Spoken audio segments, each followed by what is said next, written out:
So what was interesting about this, the meeting with Mr. White, he was a great teacher of the year, did a great job. We were in Wilcox High School in Wilcox, Arizona. Shout out to those folks. Great host. I met a lot of great people, but we met with students and we said, hey, what are the problems? When you see the country, what do you see as issues? And one of the things they brought up, which they were not prompted or anything, they brought up teacher shortage. They brought up that the teacher pay and teacher shortage is a big issue.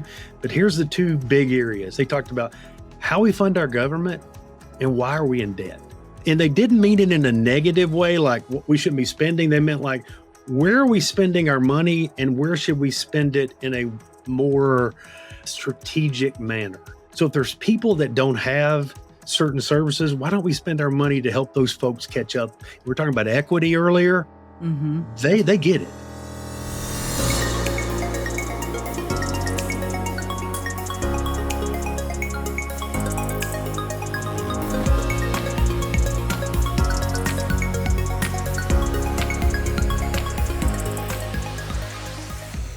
Hello and welcome to The Rural Impact, the podcast that works hard to connect the dots between policy and rural everything. I'm Michelle Rathman, and it's great to be here with you today as we kick off a new series we're calling Do the Math, Calculating the Future of Rural Education. Now, before we get into our first episode of this series, a few reminders. First and foremost, by subscribing to this podcast, not only will you receive new episodes automatically, but you're helping us to increase our reach and continue our mission to help inform discussion on the issues impacting rural communities across the United States. So be sure to hit that little subscribe button wherever you like to listen or watch. Give us a thumbs up if you dare. Share your thoughts and maybe tell a friend or two about the show. We really do appreciate that. Also, if your work is focused on rural, whether it's housing, capacity building, healthcare, agriculture, whatever it may be, and you'd like to share how you're making an impact, we have some outstanding opportunities for you to partner with us. So if you'd like to learn more about that and how to use our podcast as a platform to reach your rural audience, just go to theruralimpact.com. That's theruralimpact.com. Pretty easy. Look for that partner tab and send us a note. We'll be in touch and we look forward to working with you to amplify your rural impact. Okay. Now on to today's episode, which of course, as I said, is the first in our rural education series. And for that, I honestly could not think of a better person to reach out to have this conversation with than Dr. Alan Pratt. Dr. Alan Pratt is the Executive Director of the National Rural Education Association. And honestly, I think you should just consider him kind of our instructor of a master class on this subject. He never disappoints. I believe that you'll feel that when you're done with this conversation. So make yourself comfortable. Have a listen to my conversation with Dr. Alan Pratt. Let's go. Dr. Alan Pratt, Executive Director of the National Rural Education Association. Welcome to the Rural Impact. It is truly great to see and talk with you again here in my new podcast home. Thank you so much for joining us. Hey, thanks for the invitation. And I like your, I guess to use slang, your new digs or your new space. It's very nice. And I like the platform. So whoever decided on the platform, they get kudos. Good job. Oh, I appreciate that. You know, our listeners we've already been through our rural health series. We've done an entire series on rural food insecurity. Dr. Pratt, Alan, we're going to talk about that just a little bit because, everything that you're doing, we say all roads to quality of life are paved by policy, and policy is driven by people who are willing to collaborate and work together. And food insecurity certainly does touch our school children. So we'll get into that. But before we get started, I did see some news today across my scroll that there was a special announcement made, something about a rural teacher of the year. So if you could just tell us a little bit about that before we get into the broader subject, kind of our master class on rural education. Yeah, if you go to our social media, especially Twitter, or I guess they're calling it X now, whatever we call it at this moment. We know. You'll see we made an announcement that Jennifer Mraz from Minnesota. My home state. She is our Rural Teacher of the Year, selected by many potential candidates, so to speak. And she was one of the 3 finalists, national finalists, and she really did a great job. And the finalist states were Arizona, Montana, and Minnesota. And this may be our first winner from Minnesota, probably. If not, I know it's in my tenure, our first winner from Minnesota. Minnesota does a great job. Minnesota Rural Education Association is a great organization. It's our state affiliate. They produce great leaders and teachers.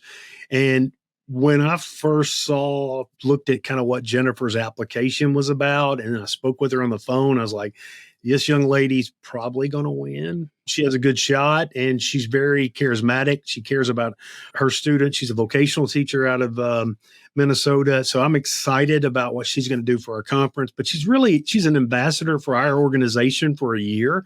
Last year's winner was Ty White out of Arizona. I just got finished visiting his classroom. Ty did a great job. We had a great visit. We visited with their students. We really got to talk to them about the issues that our country's facing.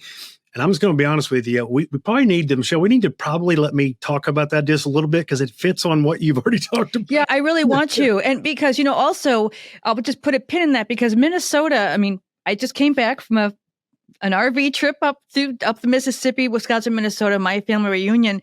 But Minnesota's making the news about the governor's commitment to schools and not just rural schools. So the floor is yours. Tell us what we need to hear about this. So what was interesting about this, the meeting with Mr. White's or Ty White's, he's a chemistry teacher and he does 4-H, he does a lot of STEM, he does a lot of stuff. And he was a great teacher of the year, did a great job. We were in Wilcox High School in Wilcox, Arizona.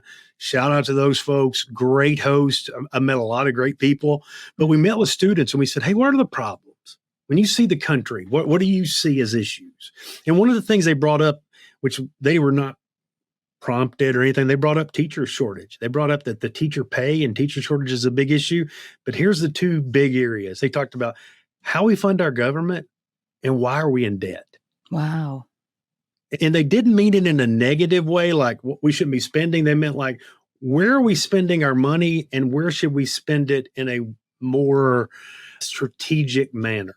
So if there's people that don't have certain services, why don't we spend our money to help those folks catch up? We were talking about equity earlier.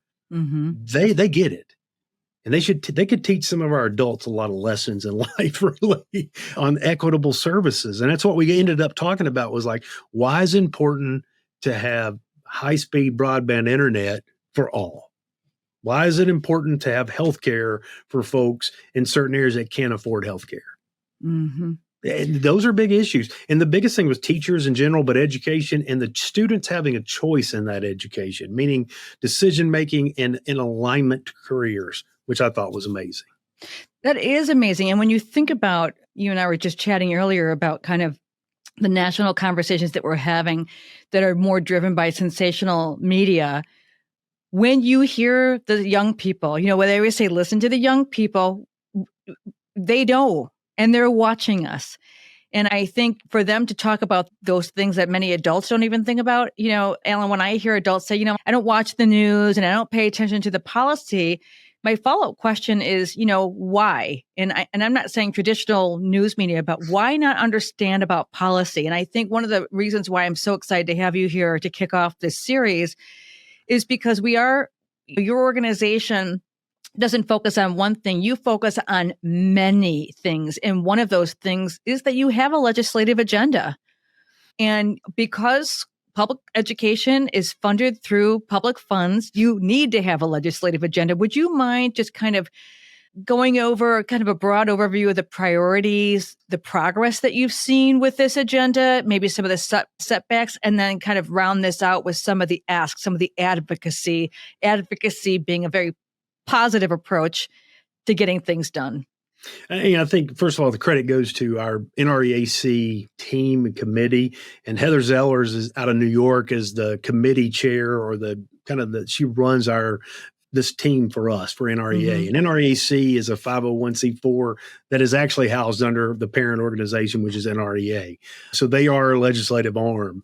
And coming up with an agenda is not an easy thing to do because you're talking about you probably got 20 or 30 states represented. They all have their own home issues that they would like to see in a legislative national agenda, but also relate this agenda to their local politics and state politics. So that's the kind of mesh that you have to work with. Mm-hmm. And one of the things that's big is we look at poverty. We look at poverty indicators as far as in educational programs, but also community-wide. And one of the things we really worked on with our folks from California and 24 other states that deal with this issue, which is the Secure Rural Schools Program, or SRS. And that's kind of, for these districts that are impacted by federal lands that they can't draw tax base or tax income from. So we're seeing a movement in this that we think, that this could be a positive, and we see some changes. And that's a big item on our legislative agenda. We also look at Title II grants. We look at, anything to do with title, federal funding, broadband, of course, higher education investments. But the biggest thing that we look at in general is how do we create relationships? And that's what we kind of refocused or reset our goals to say, we are going to be proactive on the state side and the local side. So we're going to be advocates at local, state, and then the state offices of our elected officials in DC. And we're going to follow that chain, because what we have noticed, if we're active at the state level and they know about the work we're doing, when we fly into DC and do work, they're already aware of our issues, and it kind of keeps us ahead of the game, so we can just move forward and say, here's what we're seeing, here's the story, here's the context of what we're seeing from the field, which I think is very important.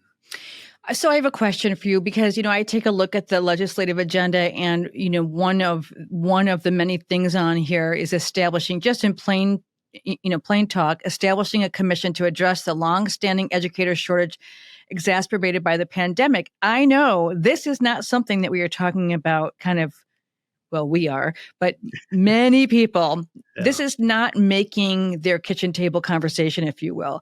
We hear about shortages.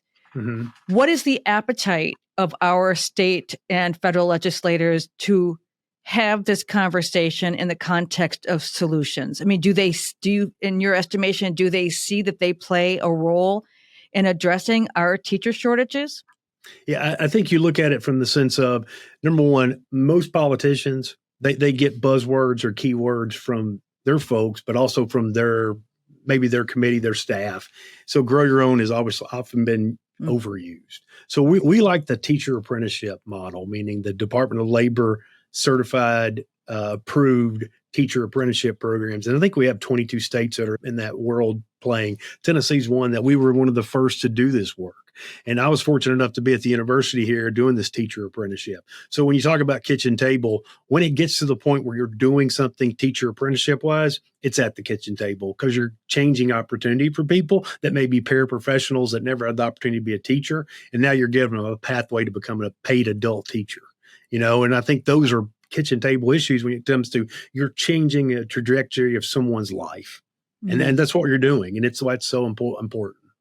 Can you give us just a bit of information about what the teacher shortage looks like in rural? I mean, I know it looks different in urban, but in rural, I mean, what are the things that are happening to really address that, and not just the shortages that we have today? I mean, I'm thinking, where are we going to be 5 years from now if we don't put some significant provisions in place to change the course? I think every state is reporting a shortage, and that's urban, suburban, and rural. So we know that up front. I know at one point locally in our state, there was probably the 3 metro districts, probably 300 or 400 teacher shortages across the state, maybe more. I think we're at 670 in our state, possibly. Mm-hmm. That would be teacher shortage, or started the year without a teacher.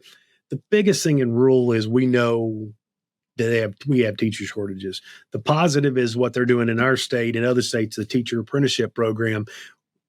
We have about 600 students in Tennessee pipeline that were not going to be teachers, but now are. So you're going to see a balancing. I think once we get states to take these paraprofessionals in rural communities and find the way to fast track them to become teachers, we're going to see a dent in that process. But you're right. When you look at 5 to 10 year projections, we still see shortages. So we still got to find ways to be creative on how we recruit, retain, and move this process forward, because we forget the retaining part. We can get them in the door. We got to keep them. And it's the same thing in nursing. It's the same thing in anything we train people in a service area. We have to give them support. We have to have good leadership in front of them, and we got to make them feel a part of the process, because we all want to talk about teacher pay, and it is not good. but pay is not going to be the end all be all. Pay is going to be part of the solution, but this training and making people feel a part of something is vital. That's the next step. Mm-hmm. And benefits and respect and collaboration with parent organizations. Those are all factors. Okay, so now let's move on because, legislative being what it is, it's a never-ending process. I understand. I go to DC every February to advocate for money. We have our hand out all the time. But then we take a look at another really important part of the work that you're doing, which is your research agenda, the 2022 through 2027. And I love that you've taken this because the dial moves very slowly, one at a time. And I've got this graph in front of me, and I'll let you explain it. But really, this research agenda touches on a number of things. So if we can start in the middle, if you will, which is all about educational equity. And then it grows out from there. So let's go through each one of them. Let's start with at the core of this. So it would be wrong for me not to give credit for the folks that wrote this and pulled this together. Okay. So I'd like to do that first if I can. So Dr. Catherine Bettle, the University of Maine, she was a major part of this. All the ladies' names that I read are really high esteemed researchers in the field. Mm-hmm. Dr. Pam Buffington from Maine as well. Dr. Sarah Hartman from Ohio University, who's also on our committee and our research team for the Wild Rural Matters Report. Dr. Aaron McHenry Sorber, who's from West Virginia University, great work. Dr. Kessa Roberts from Utah State, was at SMU a year ago and then now at Utah State. And then Dr. Sarah Smith Wilson from Montana State. So number one, from the states represented, you have a good rural context of what's going on. They understand rural. Number two, they've been in the field long enough to really take care and really steward this process along with our research team. And there's so many researchers that work with us, and they did survey data. They did information sessions at our conference in Indianapolis. Mm-hmm. And then last year we rolled it out in Green Bay at our 2022 NFAIR conference. Really strong work with what we had set up. So let's kind of talk through those. I'll go back to your original question.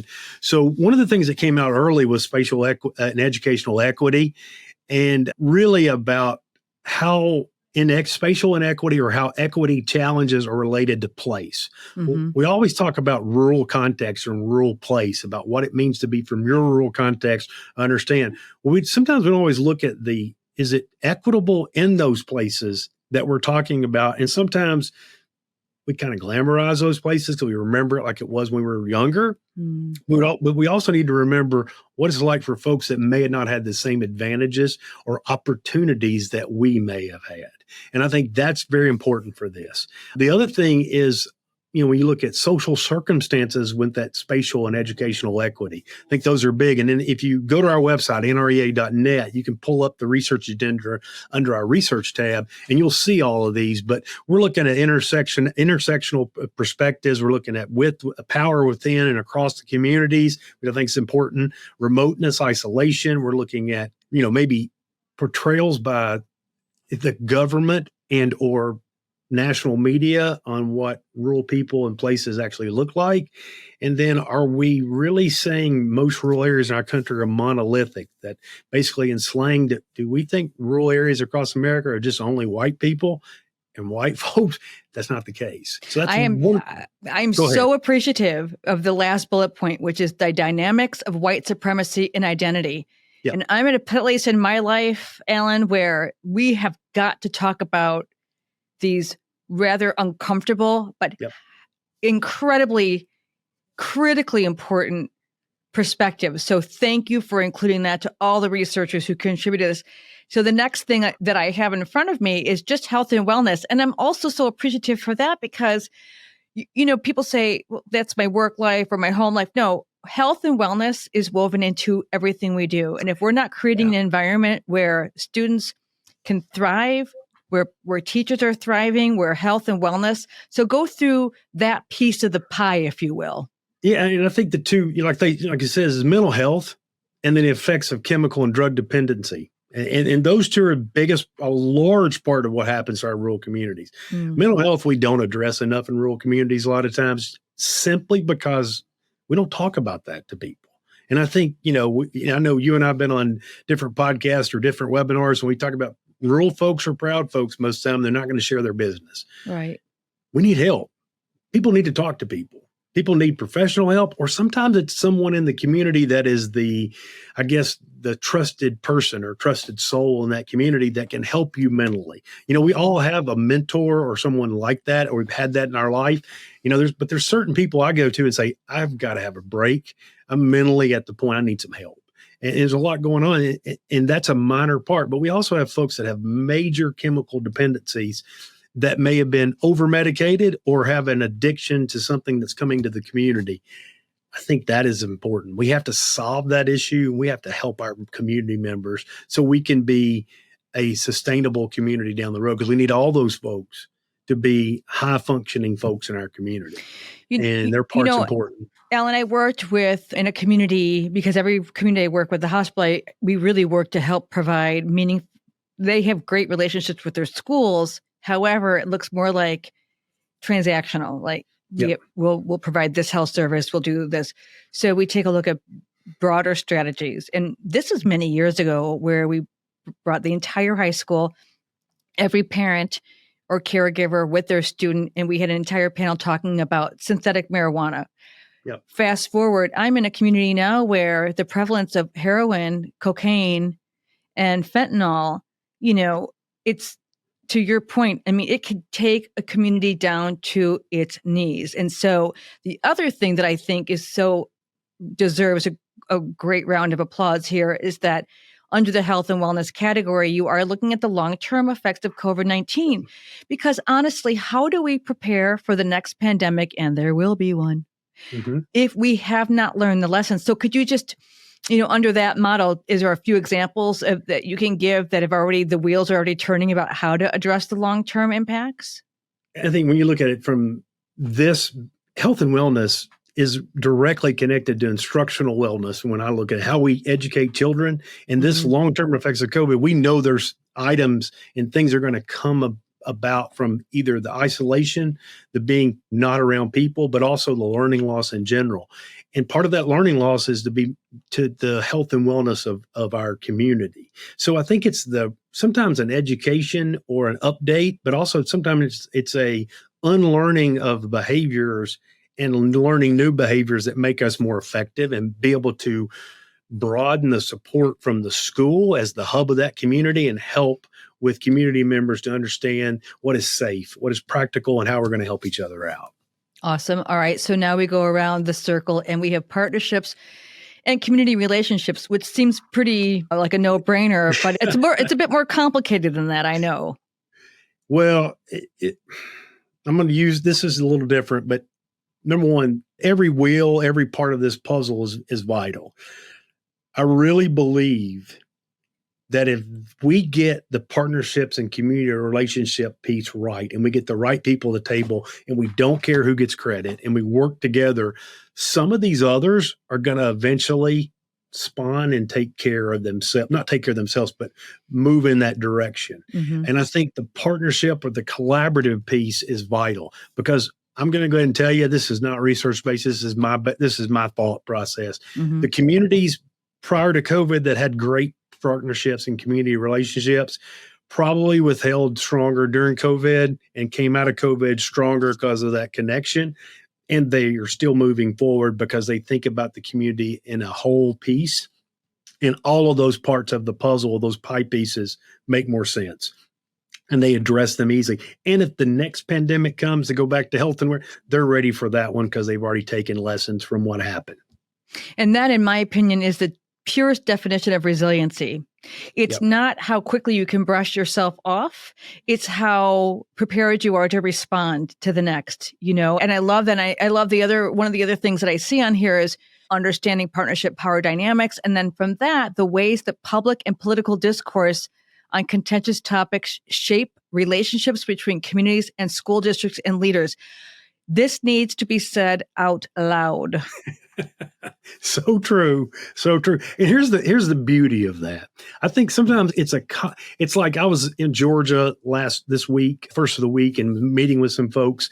And one of the members of the community, but he also works in the department, he goes, anytime there's an issue that flares up on CNN, Fox, or MSNBC, whatever it may be, he goes, I get a call from someone. They say, is this going on? He goes, nope, it's not. Or it's not what the news is reporting. And I think sometimes that communication factor, that's where rural has an advantage. We have a partnership in the community where we can say, hey, I'm going to call the principal and see what's going on. He can translate this for me. And that's what we do. Or she can translate this for me. And that's what I did as a principal. I would say, look, this is what they're saying. This is what it means. We're not going through it. We're okay. And I think that's what people want to hear. It's that basic honesty. Real-time fact checking. I mean, yep. At the end of the day, what is that phrase? Relationships are built at the speed of trust. It's so true. Do you know? That's great. Okay, so the next one, obviously very significant for this conversation, teacher and leader preparation, recruitment and retention. And in healthcare, I hate to sound like a broken record. We talk about recruitment and retention. The recruitment part we get, like, you got to cast the net wide, hope that there are people in the pipelines who want to pursue a career in rural health, same way with rural education. So let's kind of talk about what that looks like in the context of your work and this research agenda. And I think this is a workforce issue. It's a workforce development issue for rural schools and rural communities, because a lot of times a rural school and the rural school district would be the largest employer in that area. I think, to me, the best one is identifying approaches to addressing rural teacher leadership, recruitment, and retention. I think identifying those items that work, say if Montana is doing something in teacher recruitment and retention, and it's working in rural, remote Montana, then we know there's a lot of rural, remote places across the country that could use that same kind of access or idea. That's why we talk about our conference all the time. These ideas are going to be presented on at our conference. And I think addressing in the last bullet is really important as well in that one, is recruiting, retaining more racially or linguistically diverse teachers. We all think it's the right thing to do. If you're a high African-American population district or school, then there should be teachers that look like the students in that building. And that's the right thing to do. And that goes for, a native school or whatever. That is important. And that's the goal. But we have to identify and we have to do these other models sometimes to get to the point where we have enough teachers in general. But part of that goes to recruiting those students of color that need to be in the classroom. And sometimes that's us as a university, that's us as, an organization going and say, do you want to be a teacher? And looking at adults, what we call second career folks that say, I got a 4-year degree or got a degree, associate's degree. I don't want to do this job anymore. I want to be a teacher. Those are the folks we need to go after, because they've lived life. They've been through things. They can understand. They have great lessons for our students. So this is vital. And I like the attention that you're focusing on leader, because we say leadership is the shared observation of that leadership team. Culture is the shared observation of a leadership team. So I have never worked in a rural school. I'm just comparing it to just the experiences I've had, which is if you have strong leaders within a rural school whose focus is equity, wellness, all these things we're talking about, it would stand to reason that the student body population then, not that it's just this carefree zone where everyone's happy and it's out of a storybook, but you have more balanced teachers, more balanced conversation, students who are have coping skills very differently. I mean, that seems reasonable, right? Yeah. And I think, you talked about everybody being happy. We also have to remember that school probably, for a lot of our students, might be the safest place they can come to. It's a place they're going to get food, meals. So if you have a good culture and a good setup, you're probably going to see some happy students because that's their happy place, so to speak. So it is kind of like that in a way. And I've been a part of schools where I knew students going home to rough environments, but our place was the best place for them. And our place was heaven. And some of them would never admit this out loud, but they'd admit it to me as the principal. They didn't want a break. They wanted to stay in school because they liked to be there. you know? I Very mean, I'm important. drawing on my own experience. It was the safest place for me during a period of time when we had a lot of unrest in our home. So absolutely, I remember my fifth grade teacher. She Yeah. saved me, I think. Yep. She saw gifts and talents in me that nobody else did. And so the rest is history at this age now with 6 grandchildren. All right. So the next one around the wheel is college and career trajectory. And I was having a conversation about just understanding the opportunities for rural students to then go on to post-secondary education. So let's talk about college and career trajectory. The category recognizes the need for research on both college and career pathways for rural students, including expectations and aspirations, access to information and academic offerings, and a transition to post-secondary pathway lines of inquiry include. Go down that list for us. Yeah, I think access in general, I think that's the big one in diverse rural contexts and communities. So all of our rural communities should have access to some type of training or some type of post-secondary. And we all know that could be a 4-year school, a 2-year school, or a trade school. And I think that's key. And I think career and then what training is needed, career awareness, and then what training is needed to obtain that through some form of post-secondary college or a trade school or a vocational school. I think that's important. I also think that you've got to look at the process of what are barriers that we know are in place in some communities and a lot of communities that are holding certain groups of students back, that we know they're never going to be able to jump that barrier. We got to eliminate those. And it shouldn't be that you're from a certain part of town or in a system that is going to penalize you from your background. And it shouldn't be that way that your skin color or what you believe or how you feel should hold you back. And I think that's the big thing. And I think that's where opportunity for all is the key. And if you approach this to all communities, I think this is an opportunity for all your folks to be better, all your students to be better, all your members of your community to be better. If you approach it in those terms a lot of times, I would say a large part of rural communities would be like, yep, I'm good with that. Because we want people to be productive and be part of our communities. Now, you do have issues, obviously, and we deal with those every day. But I think we got to find common ground to move things forward.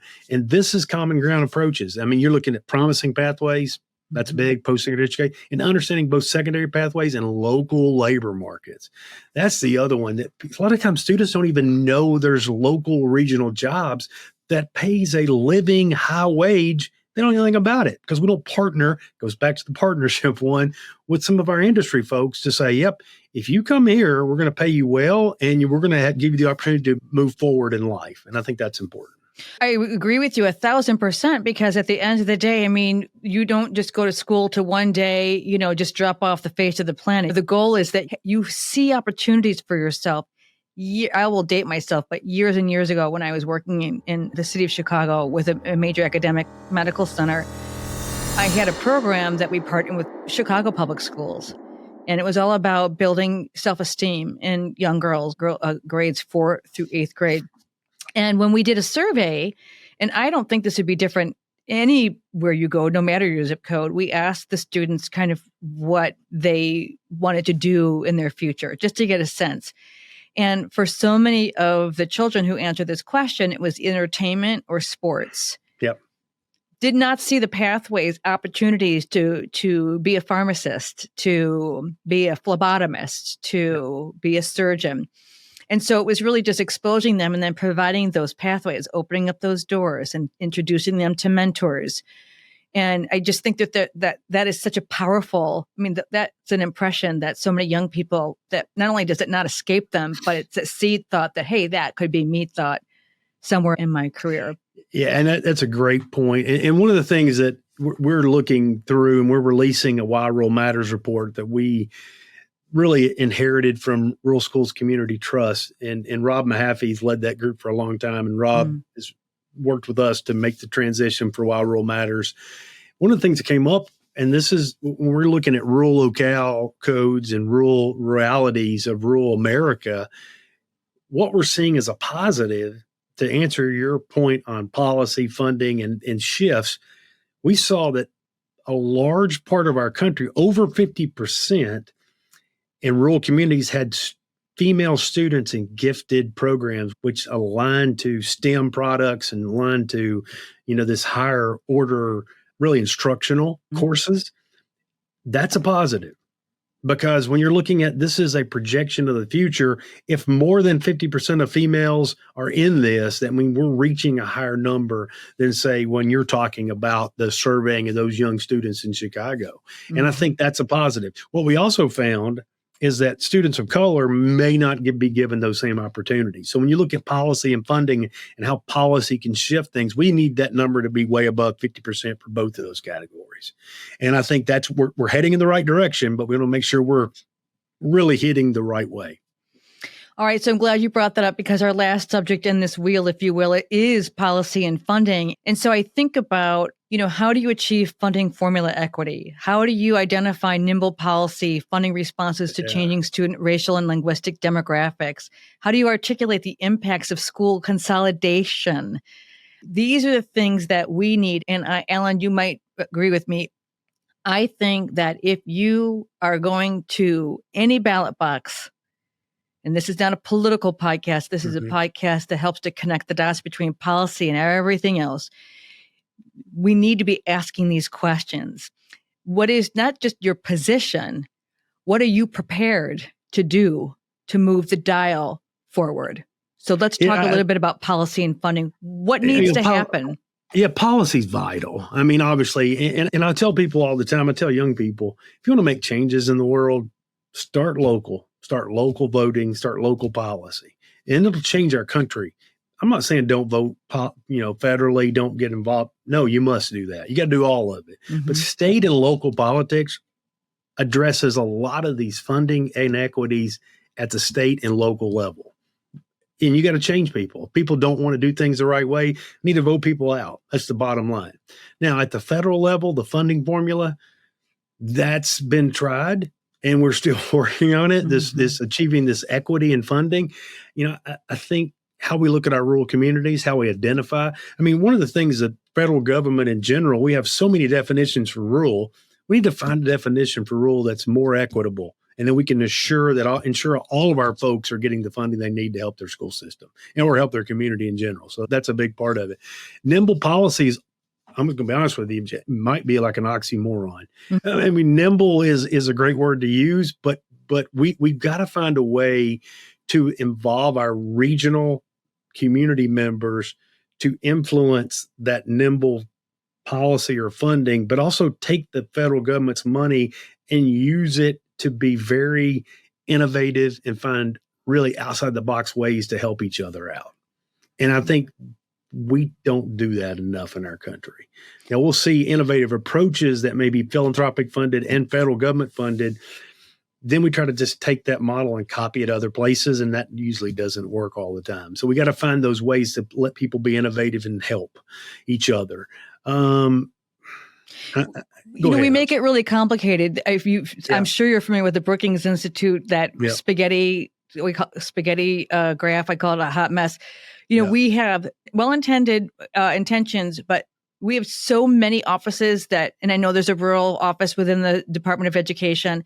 I just think, for me, we're stepping all over each other, and we're just we're making things, it is complex, but we're making it pretty darn complicated for us to achieve equity.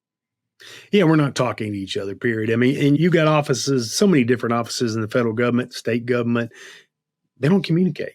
So how can we expect people to be collaborative and have communities of practice when we don't do that we don't model that? But they're not absorbing. We're not hearing each other. Yeah. So the last bullet point, which I really also, this whole, folks, we're going to put this link on our website so people can just access these documents, even though they can go right to your website. We'll put your website there, and we'll kind of remove some of the layers, but policies related to early childhood education and access to system building. And I want to say, adverse childhood events are perhaps one of the most influential pieces of a young learner's life. And so if we are not providing any funding, there's Ellen, I would venture to say that there's examples of what's working, but we have no system for ensuring that we have solid foundation for early childhood education. So why was it important to have early childhood education, which doesn't really seem to fit into, that K or 1 through 12?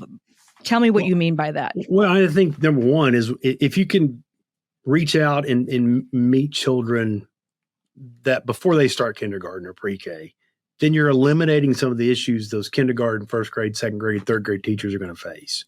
You're catching a student up that may not have the same access to someone reading to them, the vocabulary in general, their speaking vocabulary, the vocabulary they're going to hear on a daily basis. I think that's important.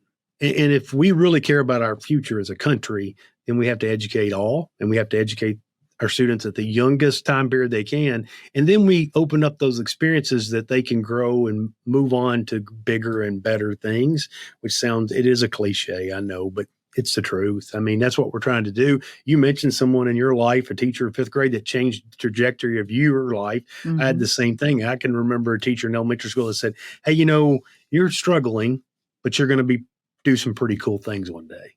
And I was like, yeah, I think so. And I think she's right. She was right. And I think that's what we always want to do. We want to help our next generation out. So. Well, you are doing a lot of things right. Before I let you go, I just have one quick question, because I think about our rural students being able to harness all the opportunities that await for them in their bright future. And there's a lot of talk these days about AI and things of that nature.